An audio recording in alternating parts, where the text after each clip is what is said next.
Hey, I'm Matt from Blue Ridge Overland Gear, and today we're going to take a look at our 12 inch by 4 inch utility pouch. So this is clear front, vinyl reinforced or string reinforced vinyl. So if you puncture the vinyl, basically that tear won't go past the edge of the string. 500 Nylon Cordura, number 8 YKK zipper, American made. You can hang it. You can hang it on stuff. It's just a nice handy piece, handy size to store stuff in. I happen to keep tent stakes in this one. They fit in here pretty well. You always need extra tent stakes, or somebody else does, so it's just nice to have extra tent stakes around.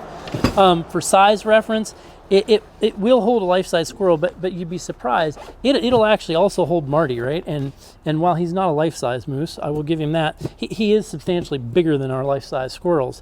So, you know, you're talking 12 by 12, good size stuffed moose here. Not really stuffed moose, but anyway, Marty fits in here. He doesn't breathe real well, but he does fit. We're making a few different colors, a few different options. Anyway, that's our 12 by 12. Thanks for taking the time to stop by and check it out. You can find it at blueridgeoverlandgear.com.